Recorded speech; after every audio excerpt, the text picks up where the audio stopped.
1942 onwards, Ruth, who became Ruth Fisher, was devoted to this parish.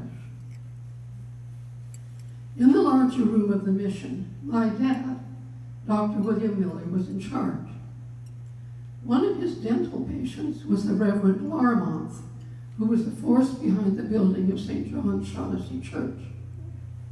The Reverend Larmonth, on learning that we were moving to West Vancouver, contacted the Reverend Ramsay at St. Stephen's and said, "You have a good Anglican coming your way.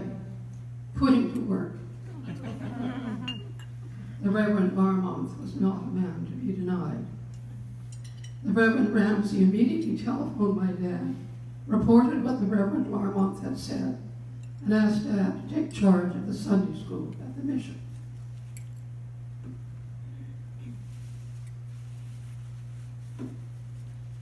And so, on our first Sunday in West Van, to answer Jonathan's question, the third Sunday in September 1940, my dad walked me, age 8, and my brother, age 5, to the Inglewood Mission.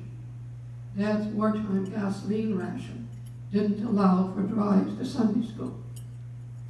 Every Sunday during the war, in sun, rain, wind, and snow, we walked from the British properties down to 11th and Inglewood and back up again.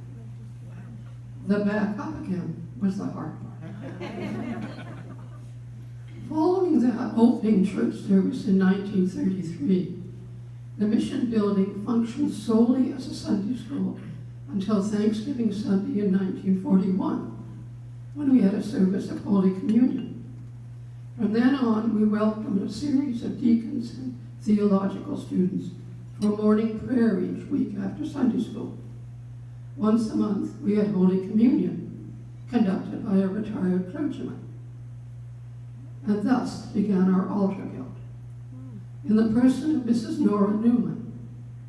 She set up a table at the end of the larger room, covered it with her white linen cloth, and added her candlesticks and a vase of flowers from our garden. We had no church bell to summon worshipers on Sunday mornings, but we had Mr. Chris Broderick and his cowbell. He stood on Inglewood Avenue and rang his cowbell to summon people to church.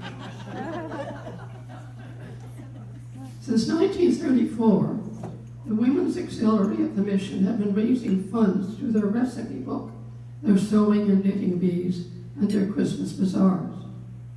The proceeds of their sales they invested in government bonds. In 1945, they redeemed their bonds and presented a check for $750 to the mission committee.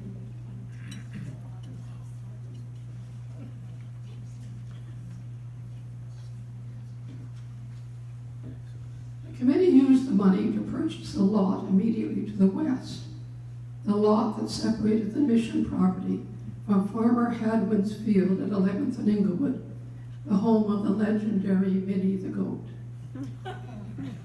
Later, across the south end of this double lot, this hall was built.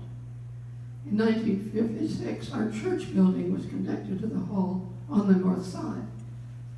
If you look at the end of the parish history book, you will find a diagram which illustrates the sections of our property. A constant concern at the Inglewood Mission was the threat of fire. The crowded two-room building had only one exit and a wood-burning stove. Sunday school fire drills were held regularly. My dad and his teachers ushered us older children out the door, down the path, and lined us up in pairs along Inglewood Avenue. The younger children were gathered up by Dulcie and Ruth Nesbitt and dropped out the back windows, where Dolly caught them and herded them into the woods behind the building. No fire ever occurred, but the earthquake in 1947 became a successful test of our preparedness.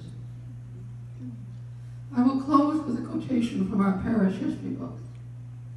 We owe our gratitude to those parish pioneers of the 1930s and 40s who were inspired by God to establish a Sunday school and arrange church services in a small two-room building on Inglewood Avenue, east of 11th Street.